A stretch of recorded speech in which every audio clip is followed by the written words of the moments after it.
have tried to take my freedom and indeed to take my life. Just a few months ago in a beautiful Pennsylvania field, an assassin's bullet ripped through my ear. But I felt then, and believe even more so now, that my life was saved for a reason. I was saved by God to make America great again. Do you see what is happening right before our eyes? America first. In the coming day, Jesus Christ will return to the earth as the millennial Messiah, or the second coming. I am the chosen one. Somebody had to do it.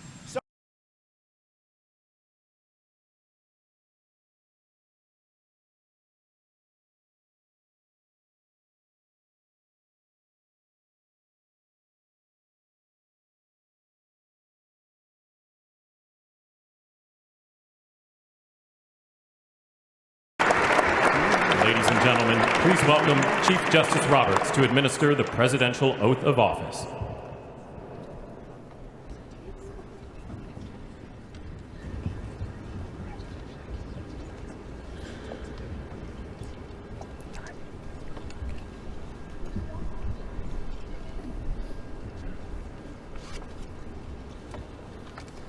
Please raise your right hand and repeat after me.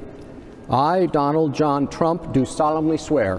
I, Donald John Trump, do solemnly swear that I will faithfully execute that I will faithfully execute the office of President of the United States the office of President of the United States and will, to the best of my ability, to the best of my ability, preserve, protect, and defend the Constitution of the United States. The Constitution of the United States. So help me God. So help me God. Congratulations, Mr. President.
You have mentioned that there could be a hotline for people to call in to report undocumented immigrants in their communities. It's one thing we're considering, yeah. First, I will declare a national emergency at our southern border.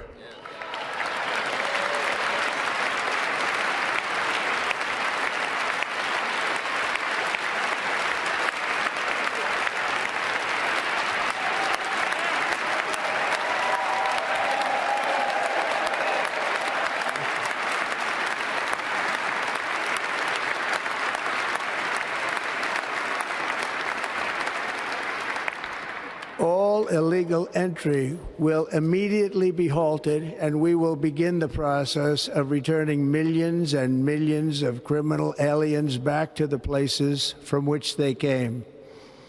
We will reinstate my Remain in Mexico policy.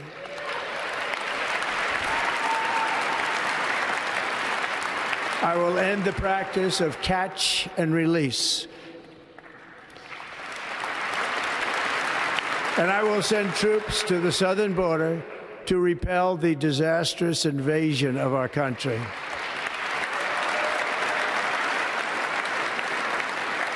Under the orders I signed today, we will also be designating the cartels as foreign terrorist organizations.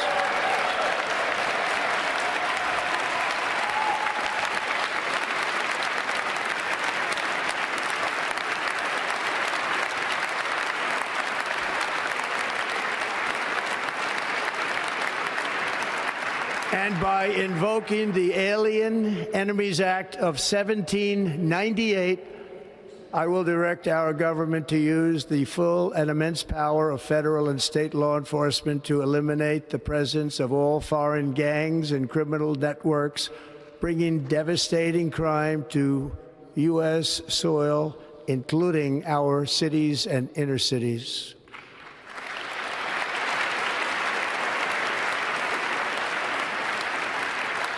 As Commander-in-Chief, I have no higher responsibility than to defend our country from threats and invasions, and that is exactly what I am going to do. We will do it at a level that nobody's ever seen before, but provide sanctuary and protection for dangerous criminals, many from prisons and mental institutions that have illegally entered our country from all over the world.